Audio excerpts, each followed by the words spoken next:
तो आपके जो इंजीनियर्स हैं, डीवीएम जिसने किया हुआ है या आईटी में है कोई, बीबीए या एमएससी जो है, वो इस कैटेगरी में, साइंस कैटेगरी में आकर फाल करेंगे, क्योंकि उनके ये सब्जेक्ट क्लियर किए होते हैं, यूनिवर्सिटीज़ में ये पढ़े होते हैं, उनके कॉलेजेस में ये पढ़े होते हैं। मैथमेटिक्स इंजीनियर्स का हो गया, और इसी तरह बॉटनी, जोलॉजी जो है वो इनके डीवीएम वगैरह में, या जिन्होंने एमएससी की होती है उनका केमिस्ट्री या जो है फिज़िक्स वो होता है।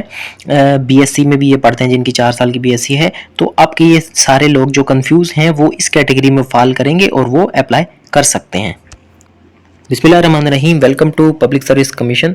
दोस्तों, सिंध पब्लिक सर्विस कमीशन ने आज की डेट में फ्रेश वैकेंसियाँ अनाउंस की हैं, जिसमें सब्जेक्ट स्पेशलिस्ट हैं, सेकेंडरी स्कूल टीचर हैं, और इसके अलावा officer, research officer, senior veterinary officer, senior research officer, और इसके अलावा असिस्टेंट डायरेक्टर सोशल वेलफेयर और एनर्जी डिपार्टमेंट की जॉब्स अनाउंस हुई हैं।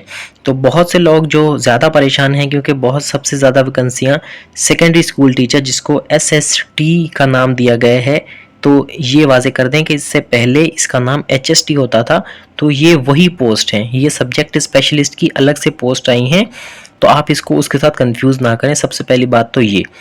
दूसरा सबसे बड़ा क्वेश्चन ये आ रहा था कि क्या जिनकी मुख्तलिफ डिग्रीज होती हैं, क्वालिफिकेशन, जैसे इंजीनियरिंग हो गई, या जिन्होंने डीवीएम किया हुआ है, या जिन्होंने आईटी में किया हुआ है, बीसीएस नहीं किया हुआ, या जो लोग जिनका बीबीए है या एमएससी है, तो वो क्या करेंगे, वो किस तरह से अप्लाई करेंगे, तो उसको हम क्लियर करेंगे कि वो एसएसटी में अप्लाई कर सकते हैं।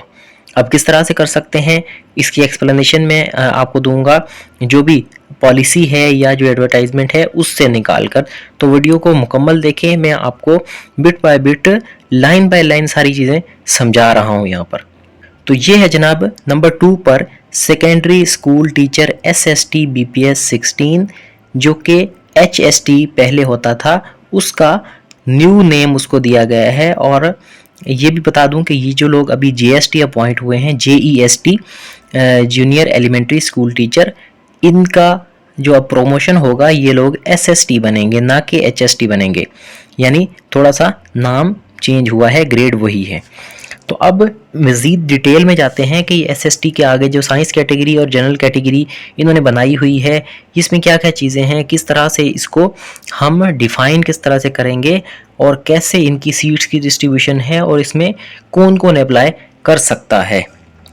तो सबसे पहले मैं आपको एक बात बता दूं कि ये जो भी वीडियो मैं आपसे बातें कर रहा हूं, वो इस पॉलिसी के मुताबिक और जो करंट पॉलिसी है, और इसके अलावा जो एडवर्टाइजमेंट में चीज़ें लिखी गई हैं और जो एक्सपर्ट्स बता रहे हैं उस हवाले से है। आगे जाके कोई चेंजेस आती हैं इंशाल्लाह, जैसे पहले लीनियंसी देते हैं इस तरह से लीनियंसी देंगे और सब लोग इसमें अप्लाई कर पाएंगे। लेकिन करंटली जो इस एडवर्टाइजमेंट में है और जो पॉलिसी है, उस हिसाब से हम बात करेंगे। सबसे पहले हमारे पास कैटेगरी है साइंस कैटेगरी।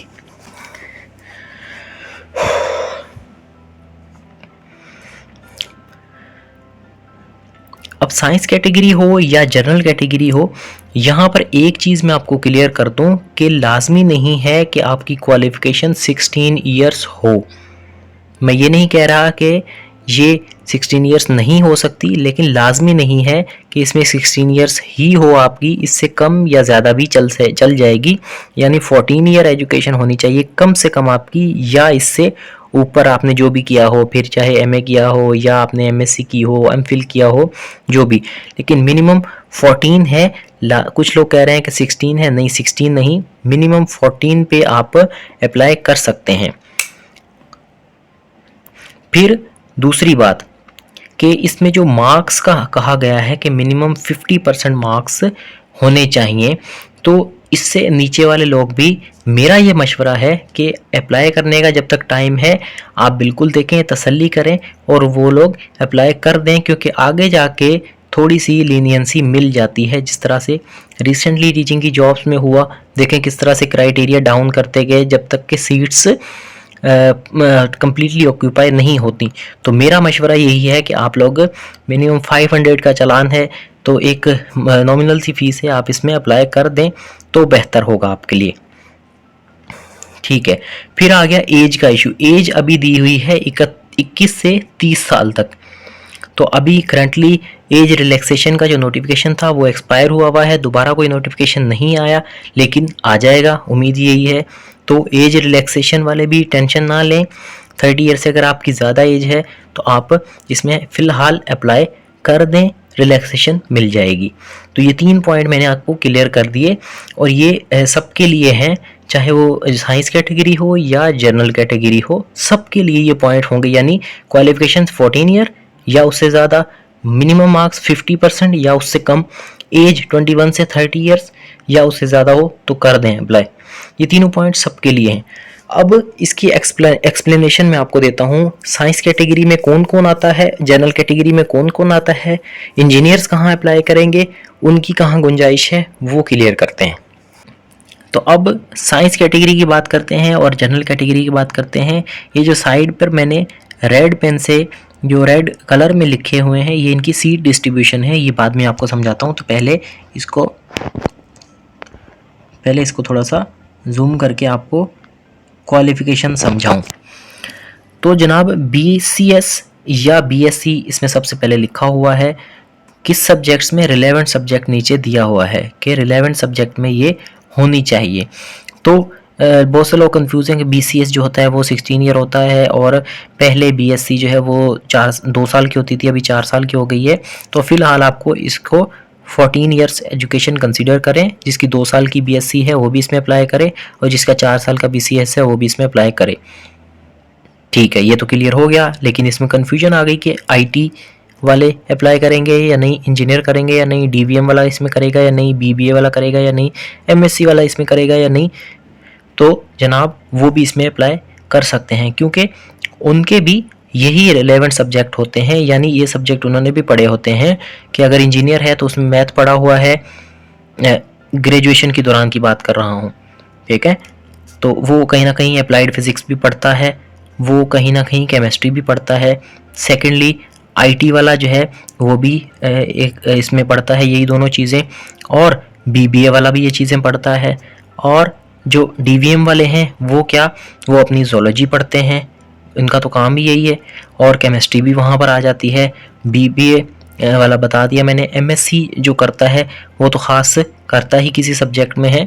तो इन सब की जो कन्फ्यूजन है वो यहाँ पर क्लियर हो जाती है कि ये सब लोग इसमें अप्लाई कर सकते हैं, और इसमें इनके 50% मार्क्स ग्रेजुएशन में होने चाहिए तो बेहतर है। लेकिन अगर थोड़े से कम भी हैं तो आप 45 तक, मेरा ये मशवरा है कि आप इसमें अप्लाई कर दें, क्योंकि रिलैक्सेशन मिलनी है, अभी मिल जाए या एडवर्टाइजमेंट के बाद मिल जाए, टेस्ट के बाद मिले, तो आपने अप्लाई ज़रूर किया आपका होना चाहिए। फिर है क्या, 50% सीट्स, टोटल सीट का 50% साइंस कैटेगरी को जाएगा। अब कैसे समझाऊं मैं आपको, या तो आप इन जो पूरी सीटें हैं इसका हाफ कर दें, ओवरऑल सिंध की बात कर रहा हूं। लेकिन अगर आप कह रहे हैं कि कराची रीजन है हमारा, और हमारा कराची रीजन में अर्बन से ताल्लुक़ है, 186 सीट्स हैं हमारे अर्बन में ओपन मेरिट की, तो इसमें जो साइंस कैटेगरी की सीटें होंगी वो होंगी जनाब 50%, तो वो आपका आएगा 93 सीट्स। लेकिन अगर कोई कह रहा है कि मैं माइनॉरिटी से हूँ, तो कराची रीजन में माइनॉरिटी में कितनी सीट्स आएंगी साइंस कैटेगरी की, तो 10 में से 5 हो जाएंगी, यानी 50% हो जाएगा। ठीक है, तो बाकी 50% कहाँ जाएंगी, बाकी 50% जो है वो नीचे जो BA वाले हैं, यानी जनरल कैटेगरी में हैं, तो उसमें आपके इंग्लिश, हिंदी, उर्दू वाले आ गए, पाकिस्तान स्टडी वाले आ गए, सिविक्स वाले आ गए, इनको डिस्ट्रीब्यूट की हुई हैं 50% सीटें। तो उनमें से भी 3 कैटेगरीज बनाई हैं, उनको अभी एक्सप्लेन करते हैं। तो 50% सीटें साइंस कैटेगरी को देने के बाद जनरल कैटेगरी के ऊपर हम आते हैं, यानी सीट्स वही हैं जो ऊपर बता दी गई, अभी कैटेगरी है, क्वालिफिकेशन है। जनरल कैटेगरी में सबसे पहले BA और BCom वाले आते हैं। BA और BCom किस किस में की हो, यानी इसमें कौन से सब्जेक्ट आपने पढ़े हों। BA BCom वाले दोनों इंग्लिश पढ़ते हैं, BA वाले सिंधी भी पढ़ते हैं, BA वाले जो हिंदी मीडियम के होते हैं और जो उर्दू में करते हैं, तो ज़ाहिर है वो अपना उर्दू भी पढ़ते हैं। तो इसकी कितनी होंगी, 30% सीट्स होंगी, ये इसके सामने मैंने लिख दिया। English, Urdu 30% of total posts, यानी उसी में है, कराची का ही ले लें एग्जांपल्स, तो 10 सीटें अगर हैं माइनॉरिटी की कराची में, अर्बन में, तो उसमें 30% देख लें आप, 3 सीटें रह जाएंगी। बीए वालों के पास, किन के पास है, जिनका इंग्लिश, सिंधी या उर्दू में बीए किया हुआ है, यानी उनके जो बीए उन्होंने जब किया या बीकॉम किया उसमें ये एक कोई भी इनमें से एक सब्जेक्ट उन्होंने पढ़ा हुआ है, तो वो इस कैटेगरी में फाल करेंगे, यानी उनके पास 3 सीटें बचेंगी। फिर है दूसरा पाकिस्तान स्टडी। अब पाकिस्तान स्टडी के ऊपर आ जाते हैं। ये देखें, पाकिस्तान स्टडीज़, सोशल स्टडीज़ और इस्लामियात, ये कितनी सीटें होंगी? 10% ऑफ सीट्स। 10% कैसे? अगर 10 सीटें हैं तो उसमें से 1 सीट बचेगी इनके पास। 100 सीटें हैं तो 10% 10 सीटें रह जाएंगी। सिर्फ इस कैटेगरी की बात हो रही है, पाकिस्तान स्टडी, सोशल स्टडीज़ और इस्लामियात वाले।